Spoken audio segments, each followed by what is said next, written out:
Let's not beat around the bush. Kenneth Walker is a player you spend at least 80% of your remaining fab budget on in fantasy football this year. If you are the top waiver priority, you blow that top waiver priority this week on the Seahawks running back, who is likely going to be the starter, the premier starter on that team for the rest of the season. Rashad Penny playing excellently, broke his leg, and he's probably going to need surgery. That means he's out for the year, and that means Kenneth Walker gets this backfield to himself. We've already seen the explosive plays. He's going to be used in the passing game. He might be spelled a little bit, but this is the type of player we have to go for. Be aggressive in trying to target, and no matter where you are, if you're 5-0, great. If you're 0-5, this is the type of player that can turn around your season. We got a ton of other players as we get into week 6, and remember, we are recording this before Monday Night Football, but we want to get the info to the people here at the Stochastic Fantasy Football channel. By the way, my name is Matt Savoca. Hit that like button, the subscribe button. You guys know what to do. It helps us out a whole lot, and we are brought to you today by our friends at Underdog. But we have a lot of injuries to get into and some top plays other than Kenneth Walker that can help us take down leagues as we get into the second part of the 2022 NFL fantasy season. As we do every week, we break down some key injuries that we're looking at and we're monitoring as we head into the week at hand. First of all, you might be hurting at the tight end position. Dalton Schultz went down, re-aggravating a knee injury. Pat Freiermuth has yet another head injury, might be out for a little while. At the wide receiver position, Tyreek Hill has a toe injury, Chris Olave a head injury, and T. Higgins was used sparingly in a loss against the Baltimore Ravens on Sunday night. And then in Arizona, man, this backfield is banged up. James Conner to the locker room and didn't really return. Darrell Williams also ended up getting banged up in that game. That means there's only one true player remaining. We'll get to him in a moment. And Baker Mayfield of the Carolina Panthers wasn't playing great this year, but leaving the game in a walking boot after a loss to the 49ers, that does not look good. And by the way, the bye weeks are starting as well. So if you got Lions, Texans, Raiders, or Tennessee Titans, get them out of your lineup for week 6, and you might need some help here on the waiver wire. Let's get to the everybody else section after Kenneth Walker. First player up, Taysom Hill. Well, it looks like this guy's going to break fantasy every couple of weeks. This is insane. A 20% snap share and 40 fantasy points.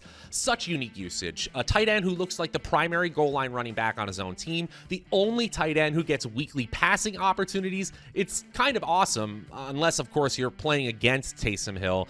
That's fantasy football in 2022, though. People are getting used in unique ways, and Taysom Hill is at the forefront of that. I'm aggressively targeting Taysom Hill at the tight end position, especially if I lost one of those players like Freiermuth. But I also think that Taysom Hill, regardless of his position status, is an every week starter. He has consistency in a league where there has been inconsistent play throughout at the flex positions. Taysom Hill, I'm aggressively targeting. Second waiver wire priority, I'm using it. I'm using a ton of fab budget.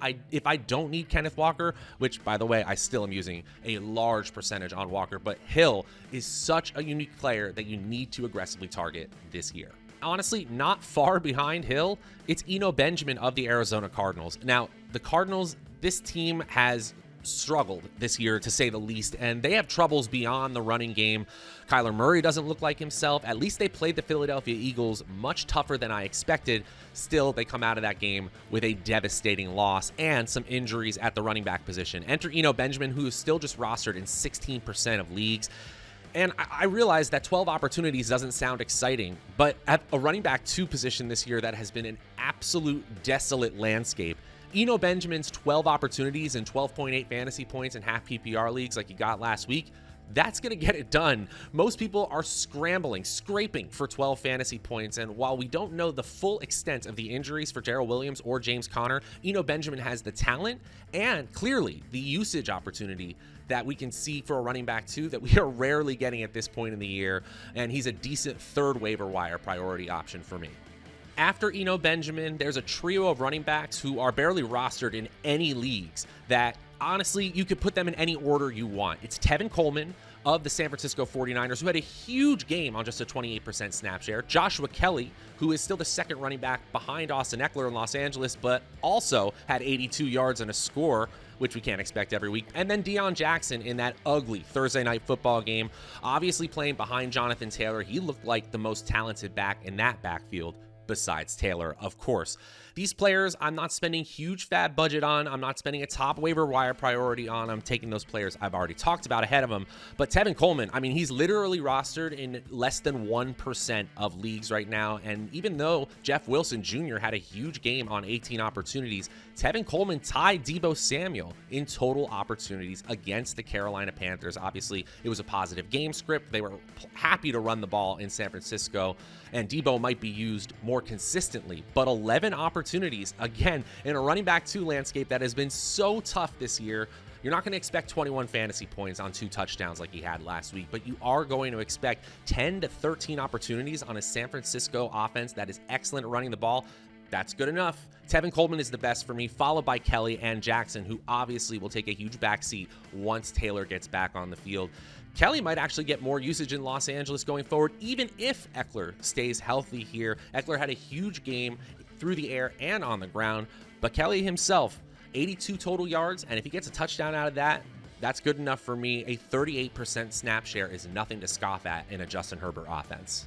Hey guys, just want to tell you about an offer from our friends over at Underdog Fantasy. If you have not gotten into the action over there, into the best ball streets, you're really missing out. They have not stopped offering awesome tournaments for fantasy football players, even as the season has gotten started. So if your season-long league is hurting or your best ball teams from other platforms haven't been performing as well as you hoped, head on over to Underdog Fantasy today and use promo code STOCHASTIC to get up to a $100 first match deposit bonus. That's free money, which is hard to come by in fantasy football. And guys, they have the Best Ball Resurrection Tournament. Starts this week, starts on Thursday. A $10 entry can net you up to $100K in total prizes. It's that easy. Use promo code STOCHASTIC, STOKASTIC, or click the link in the video description below. And if you're hurting at wide receiver, unfortunately, it's not as good of a week for the wide receiver waiver wire as it is for the running backs, but I think there are a couple of options. You got Jakobi Meyers just rostered in over 58% of leagues, but he might have been dropped after a slow start. Looks like Bailey Zappe is going to get him plenty involved. And of course, Mac Jones, once he's back, Meyers will be the #1 option for him. But 7 receptions, 111 yards against a Detroit defense that, albeit is terrible, still was trying to stop Jakobi Meyers. First and foremost, I was impressed. I didn't expect that. And honestly, while we can't expect 24 plus fantasy points like he had last week, I do think a consistent 10 to 15, even with Zappe, the backup in there, is good enough to target, whether that's in a trade or on the waiver wire. Dyami Brown is one that I'm not necessarily too into, but I understand that if people are going to go there, right? 2 receptions, 105 total yards, 2 touchdowns. He broke 2 big plays. He's not going to do that every single week, but he does look heavily involved on this Washington offense, especially when Jahan Dotson isn't playing. When Dotson gets back, I do think Dyami Brown's role continues to diminish. And again, we're only talking 2 receptions the whole game. So that's kind of a $0 to $1 bid for me. But if you're hurting there at the position because of Tyreek Hill or Chris Olave, maybe you go to Dyami Brown. Jakobi Meyers way ahead of it for me. And if you're looking for some streaming quarterback help, I think you could do much worse than Geno Smith. Geno Smith still just rostered in 40% of leagues. We've had 2 straight weeks of him at 30 plus fantasy points, 3 straight weeks of him at 22 plus fantasy points. And he's got another great matchup against a mediocre Arizona defense. I get that Arizona played Philadelphia tougher defensively, but they're still bottom 10 in the NFL in Football Outsiders DVOA and bottom 10 in schedule-adjusted fantasy points allowed to opposing offenses. Arizona, just a team that I am fading in general, besides just free touches from the running back position. Remember, volume is king in fantasy football, but I do think Geno has a chance to go off yet again against a porous Arizona defense. And if you don't get Geno Smith, I don't think Carson Wentz is a bad consolation prize this week. Chicago has moved all the way to exactly league average in Football Outsiders defensive DVOA and pass DVOA. They don't scare me at all. We saw the Minnesota offense able to put up nearly 30 points on this team. And I get it. Wentz is turnover prone. And really, we're just hoping for more touchdowns than interceptions and a couple rushes here and there, but still just rostered in 47% of leagues. Again, this is for people who need help, like they're usually starting Jared Goff. Wentz isn't the worst, but isn't the best either. And if you need like a what-the-heck super flex starter this week at the quarterback position, you could do worse than Bailey Zappe. I mean, it's a plus matchup last week against Detroit. He goes off. Another plus matchup this week, in my opinion, against a Cleveland defense that is 30th in Football Outsiders defensive DVOA, and equally bad against the pass. I mean, this is just a bad team right now. They traded for Deion Jones. I'm not sure how well they're going to be able to integrate that linebacker into their defensive core within a week. It'll help them eventually, but I think the Browns are still a highly susceptible defense, and they know it. We don't know anything about Bailey Zappe, but he went off last week against the Detroit Lions in a very easy W. He got Jakobi Meyers involved, and as you would believe it, he's owned in about 0% of leagues. I bet he's available, and I bet he's free in your league as well. And if you're looking for a streaming defense, I think you could go with the Jacksonville Jaguars. It's been a rough couple of weeks for this team, but their defense still looks really strong, 7th in Football Outsiders DVOA, and still tough against the pass, top 10 in the NFL. Indianapolis is banged up, especially at their top position, running back, and while they're just 1-point favorites at home, the Colts are, I actually think the Jaguars have a chance to win this game outright, and their defense, the strongest unit of that entire team, has a chance to dominate that side of the field.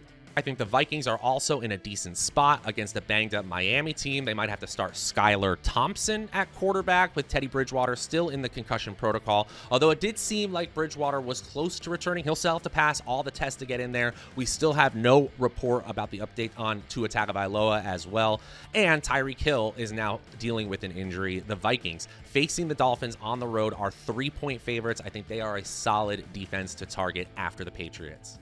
And that's going to do it, guys. Those are my top waiver wire priority options for Week 6 in the 2022 NFL season. Remember to get into the action over on Underdog Fantasy because that Best Ball Resurrection Tournament, it starts this week. It starts on Thursday. No better time to get in there and use promo code Stokastic. Until next time, I'm Matt Savoca from Stokastic.com. We'll see you guys later.